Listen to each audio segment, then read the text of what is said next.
So as Steve shared, I'm Ann Hill, and I work for Fetch, and I'm so excited to be here to help kick off the Brand Innovators Marketing platform here today. And just a little blurb about Fetch, because we can't help ourselves. Fetch is a consumer engagement platform that resides within the Fetch app. And what we do is we reward consumers for uploading their receipts. They accumulate those points, and with those points, they can get gift cards for all of the notorious retailers. But our pledge to our consumer is to have fun and save money, and we know they're doing that because we've got 18 million monthly active users and growing. So with that said, I wanted to introduce this icon sitting next to me, Ekta Chopra, and why don't you tell us a little bit about yourself? Sure. First of all, I'm short, as you can see. This chair was hard to get on. You guys are a noisy room, man. So I'm expecting some noise, okay? I work for e.l.f. Beauty. e.l.f. Beauty is a house of beauty brands with e.l.f. Cosmetics, which is the OG. We're an 18-year-old brand with an entrepreneurial spirit. We also have a clean beauty brand called Well People, and then Keys Soul Care with the global icon Alicia Keys. And I run and oversee all aspects of technology, engineering, data, security, e-commerce, and customer service. Is that it? So that's it for right now. So every single digital touch point for our consumer is what I oversee at e.l.f. Beauty. Awesome. Well, we want to get to know a little bit more about you and your company today and some of your strategies. So I put together some questions that we'll go through, and we'll definitely save time for questions at the end as well. Tell us, though, a little bit about your sort of growing up in the industry and your journey professionally. Yeah. So I started off in an aerospace company, nothing to do with beauty. And I started off as a system administrator, quickly worked my way into being management and ERP implementations to project management, went into private equity, which was the best sort of part of my journey because I worked on a lot of different brands, from project management to steel companies to plumbing companies, e-commerce platforms. So I got a really, really sort of a holistic experience about what it means to be a technologist in different domains. But there's commonalities across the board as you sort of look. It doesn't matter what sort of you sell. Selling is selling. And making is making. It's about sort of how you scale the companies, how you're going to grow them, what are the opportunities. So it was the best experience that I had. From there, I went on to Charming Charlie, which was a women's fashions accessories brand in Houston, Texas. And there too, I oversaw all aspects of technology. And then I got into a foundation, but reported into an investment group. There, I helped the foundation think through how do you make technology investments. So their early investments were Facebook, WhatsApp, everything that you can imagine in Silicon Valley. And from there on, I went to my dream job, which was e.l.f. Beauty. And it really is a dream job. Today is my 7-year anniversary, so I'm celebrating it with you guys here. And I would say e.l.f. is where I was meant to be, from somewhere where I can just really unleash my superpowers.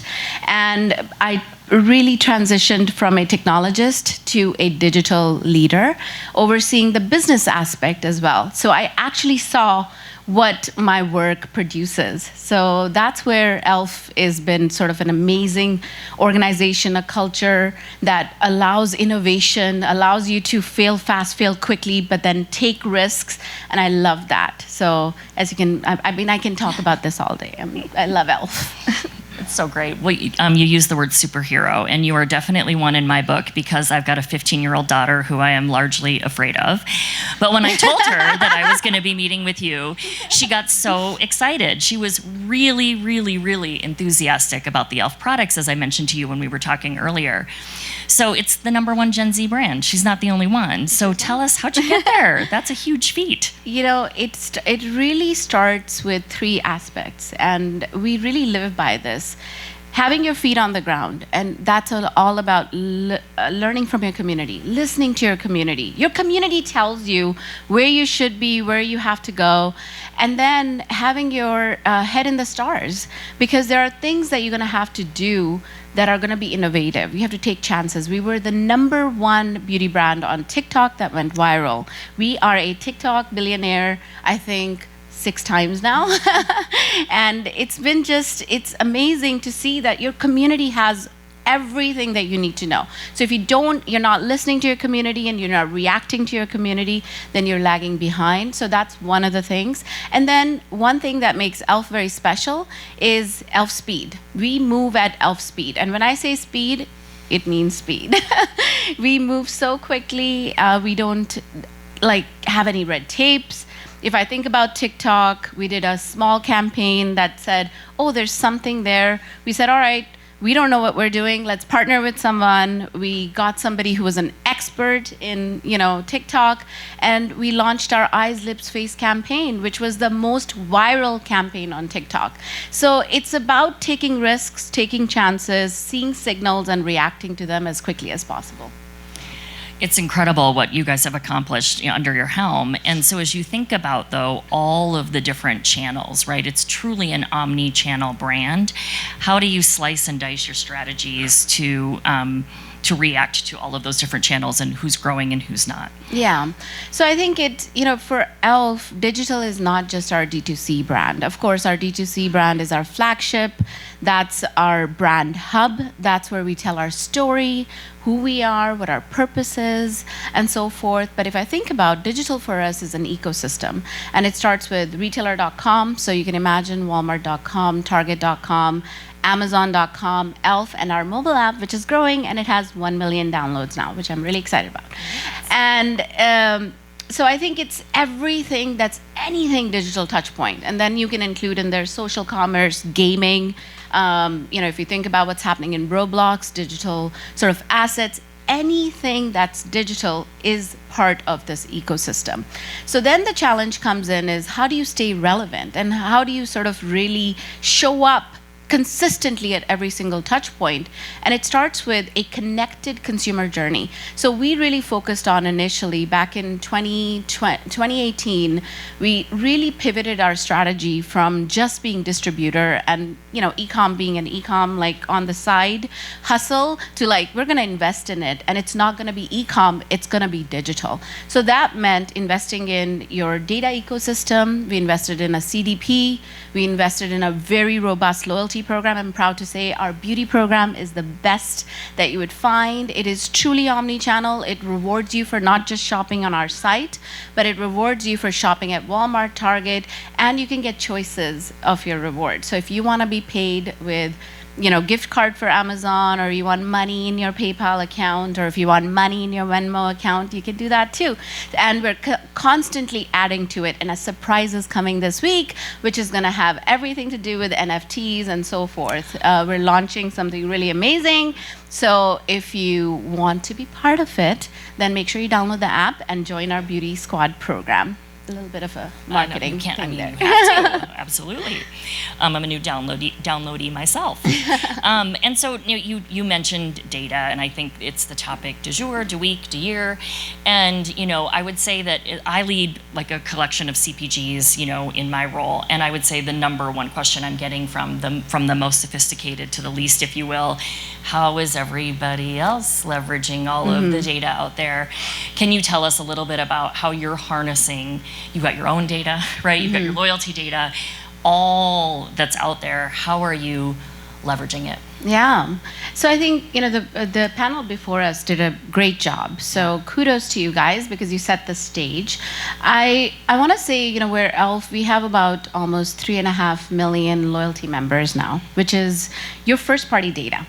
And everything that happened with cookies, or continues to happen, and how this is such a fragmented landscape, I think that what our loyalty program has allowed us to do is really get a lot out of our consumers around what do they like, and we have a secret Facebook group that our icons are part of. And they are so real. They're so authentic. They'll tell us what they like, what they don't like.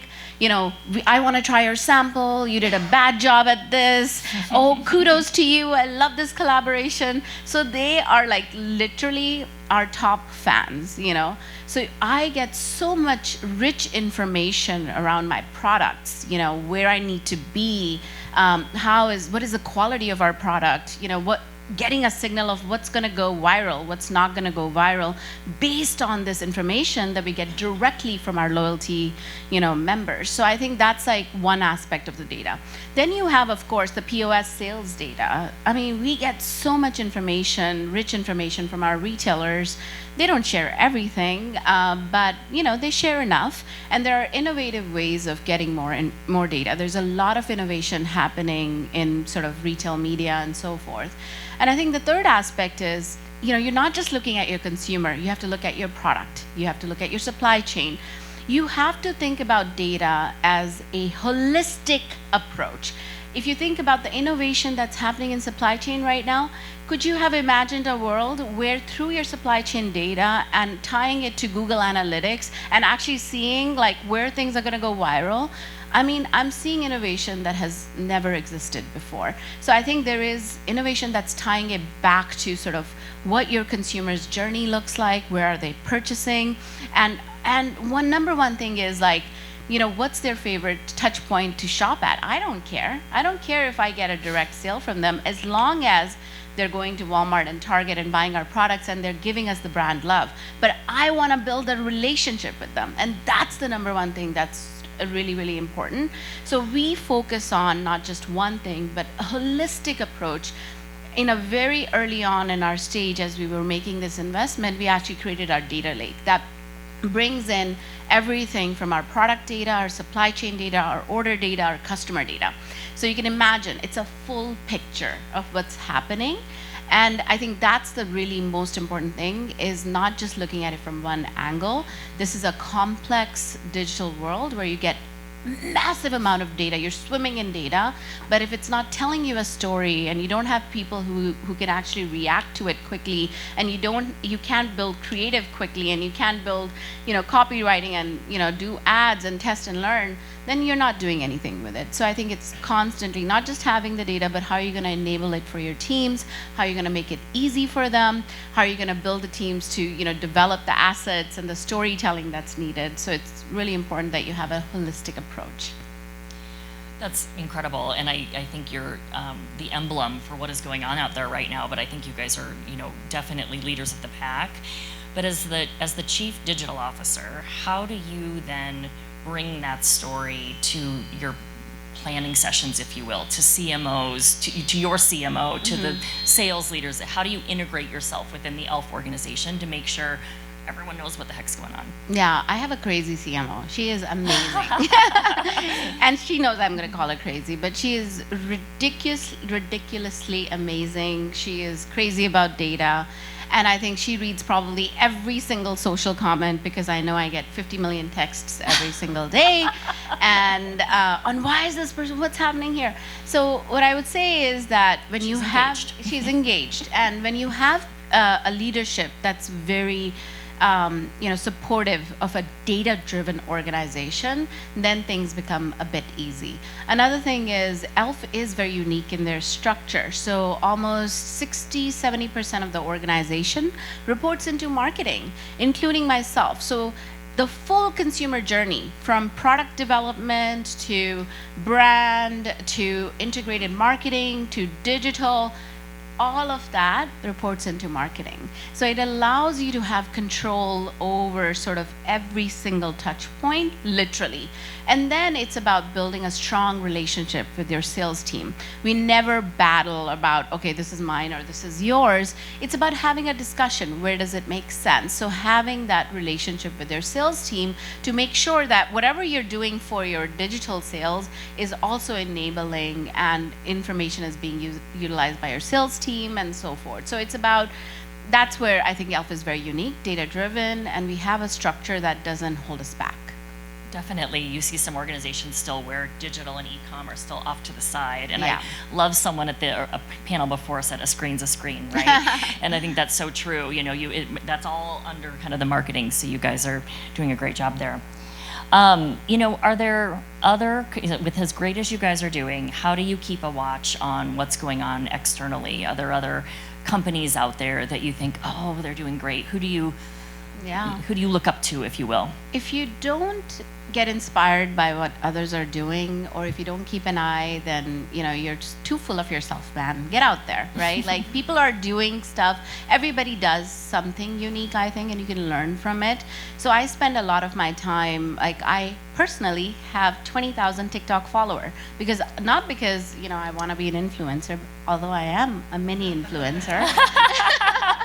I think it's about really learning who's on TikTok, what are they doing, what content is working, what are being on Be Real. We were the #1 beauty brand on Be Real, and I think even when we don't know what's Be Real and what's going to happen, is it going to be another Clubhouse, whatever, right? But I think it's about learning, and if you don't learn and get inspired by what others are doing, then you're not going to be able to grow in this ever-changing digital world. So I think that's really important. For me, it's really about being out there, getting not just being in conferences for speaking, but who do I meet to actually get some more breathing room that I can learn from, and then go back and enable my teams to be able to do that. So I think it's really being out there and testing these channels yourself, not just having a team who does it, but if you don't, I learn by doing, so I think it's really about keeping a watch on that. Well, and that sounds like it's a huge part of your culture, because you still sense there's some risk aversion out there. Oh, we didn't do Be Real last year, why would we do Be Real this year, right? Mm-hmm. And so how do you celebrate failure within e.l.f? There must be more support for that, given you guys are on the forefront of all of these new channels. Absolutely. Of course we have failures, and I think if you think about your digital investment, it's pretty much, I'm sure everybody's already doing that. But for me, my digital investments are I manage them like a portfolio. So 50% of my stuff is always going to run. It's tried and tested. I don't need to innovate there. Then about 30% of this is like I saw some signals and I have to infuse more investment, or I have to really get resources to enable something. And then the last 20% really is about, what am I going to go and try and either win or fail? So I think that's where, so what I will say is that our products are so great right now. I think every single product that we launch has gone viral.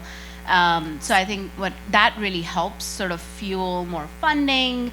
We're the only brand, I think, right now that is not doing any marketing cuts, budget cuts. In fact, we keep on getting money to go invest more. So it's kind of like a good problem to have, but we're very conscious about where we put our dollars, and the data has to tell us where we put those dollars. So that's really important. Awesome. So another thing near and dear to, I think, many here, it would be innovation. You've talked about the new items and that just a lot of them have recently gone viral. What's it take to make an item go viral these days? Yeah, I don't know. I think of course, once again, it starts with our principle, which is really having your boots on the ground, listening to your community. Your community will tell you what they're looking for. Hey, can you change this formula? Can you do this? We really listen to our community, and we have 2 monsters right now. One is our green monster. It's a Power Grip Putty Primer, which is our #1 selling product right now. So then our community said, hey, can you add another ingredient in there? And now we have a pink monster that is killing it. So awesome. I think it's really listening to your community, and then having a 360 marketing campaign, once again, probably 101, really to support the growth of that product. So. And then organically, we don't really invest in big influencers. If somebody picks up, that's great. But organically, just our products are so great from, innovation as well as the price point. Our average price point is $5. So I think we're just in this inflationary sort of environment. I think that also kind of set us up for success. The other word du jour, inflation. Yeah. How are you combating that? I would say right now, the business is on fire. We've seen triple-digit growth across the board. We had 15 consecutive growth quarters as a public company. That's a big deal. That's a big deal. So I think that's been sort of, been going great. I think we, touch wood, are not seeing anything that's giving us a signal that anything is stopping. When I look at our weekly Walmart, Target, Ulta numbers, I think I want to fall off my chair, because I think in the last we had the biggest Cyber Monday ever. We moved more than 100,000 units in our warehouse, which was insane. Wow. For a $5, average price point. That's pretty insane. So I think, like right now, we're very mindful of, we survived COVID with no employee cuts, no budget cuts, nothing. So I think that is kudos to our executive team, our leadership team, that is very brilliant in terms of how we make the investments, where we make the investments, and where we lean in. So awesome. Well, you should have a lot to be proud of. And I'm sure there might be some, I was going to leave it if you don't have any other kind of closing thoughts, which of course, but then I think we were going to open it up to questions for those in the audience. Questions? All right. the brave first. There you go. Always takes one. Yeah, hi, Magda Pawalek. I'm working for 3M. So I'm really excited about the e.l.f. and the entire story, and you have so much of the great energy. It's just lovely to listen to you. And having like 18-year-old daughter, I know what you talk about because she's absolutely a loyal customer, so among all of the other girls. But my question is, as those guys are growing up and they are starting to get to the jobs, the income is starting to increase, and they can start to afford basically like the other options. How are you making sure that basically you secure them for the future, not only for the time when basically that's the choice because of their wallet? Yeah, thank you. Great question. So I think when I talk about our e.l.f. fans, there's been fans who've been with us since the inception. So I'm talking 18 years ago. So there are, our products are our superheroes. I would say that that's like number one thing. If you have a damn good product that you launch at a great price, that's a win in itself. And I think we've done a lot of that. Then it goes back to having your feet on the ground, head in the stars is the mantra for us, because we are making sure that, you know, like right now, we were the #1 beauty brand on Twitch. Why? Because Gen Alpha is there. They're getting ready to become Gen Z at some point, right? Like, or they're going to be growing into a new segment. So I think really keeping an eye on the segments that are coming up and the segments that they're also going to as well. So it really is about, once again, listening to your community, where they are, and if your community is, you know, growing, liking different products, like now we have skincare. e.l.f. Skin is our 4th brand. Why? Because there are consumers that are now more concerned about their skin. During COVID, you know, skincare just shot up. It's because people were using more skincare. They were taking care of themselves. So I think it's about really keeping an eye on what your community is looking for, where they're going, where should you be investing to build the pipeline of new segments, and we do that constantly. It's a constant evolution, I want to say, but we have fans that have been there for 18 years, which is insane, and they're definitely not Gen Z anymore. Neither am I, but I pretend to be. Me either. Another question up here. Totally. Hey, Brian Chapp, Tech Recipes, consultancy that activates media. I'll keep probably harping on that through this, but I wrote this down because otherwise I'm going to get confused. But you mentioned you're more concerned about experiences as opposed to sales, as long as they're going to like Walmart and making purchases. Does that assume that Walmart is sharing data with you? And then additionally, if not, are you developing custom analytics or more so outcomes in order to measure your success as opposed to just ROI-driven approaches? Yeah, I know this question came up before too, right? How do you measure, right? So I do think that what really helps us is, once again, you know, we have about 3.5 million loyalty members. So that's number one. That's easy to measure, you know, what's happening there. We have a CDP that allows us to sort of really look at that journey. When it comes to sort of the retailer data, there's only so much they'll share. Then there are very innovative retailers, shout out to Ulta, if Ulta is in the room. They are amazing. They actually go beyond just sharing the POS sales data, and without like, hey, purchase this and you can get this additional, you know, whatever. They actually are true partners. We have done some really innovative work for them. So imagine if you have Google Analytics for your site, there's Google Analytics for their website and having a connection to like really understand what's selling, what's not selling. So I think it's a use by use cases. It's hard to say. Retailers, they're closed, and you really have to work on them. I want to say with the success of e.l.f. right now, retailers are more open. So having those candid discussions, we share information about, hey, who's redeeming, as part of our loyalty program, who's redeeming for a Target gift card? How many members actually uploaded Target receipts? So we are actually sharing information. So that kind of opens the door for like, hey, share a little bit more, We were doing the same thing when I was at L'Oreal, setting up their in-house trading desk. But is the recommendation then you should be pushing your retailers or be strategic with the ones that you choose? I think it's both. It's not just one. I think we do with Ulta a lot more because they're open. But then with others, we tend to go and share more, and then our performance is what really drives it, right? And right now, as I said, we're like the most productive brand there, so they tend to be more open with us. We'll take one last quick question. Oh man, it's the last one. Pressure is on. It better be a good one. Jeff Alderman from Ad Media. So obviously you're talking about, again, and I'm a father of 3, right? And I've got a 10-year-old and a 15-year-old daughter, right? And so people talk to you about like the COVID image crisis, specifically for kids around that age. But obviously you've connected a lot of dots, which is fantastic. But even to think about it more of a thought leader approach beyond products and beyond marketing even, right? Just curious, like, what are you thinking about doing there? What are you doing there to kind of rise up the next generation? Yeah, great question. I have an 8-year-old daughter. She's totally insane. She's okay. They all She's are. more insane than I am. She's anti-pink beauty as everything that you can think of. One thing I love about e.l.f. is we are built on a purpose. e.l.f. is for every eye, lip, face.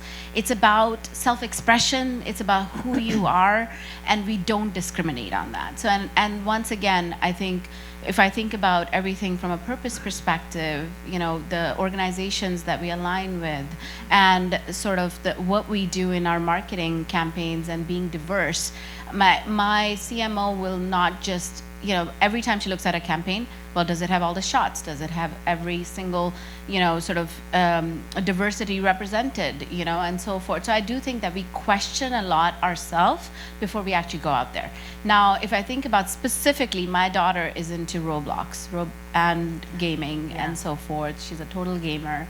And what I will say is that generation is in those platforms because they want to express themselves. They're not able to express themselves sometimes in the real world as they do in the gaming environment. So if and when we do get into gaming, which we're already in gaming with Twitch, but if we get into gaming, like one of the fundamental things that we talk about is how do we set an example? How do we make sure that we're involving parents and how to do it right? So we do a lot of those discussions to make sure that we're doing right by the community. It's very near and dear to my heart because I have an 8-year-old daughter, and I think that's a constant discussion that we have. Purpose is very important to us, and doing right by our community is very, very important to us.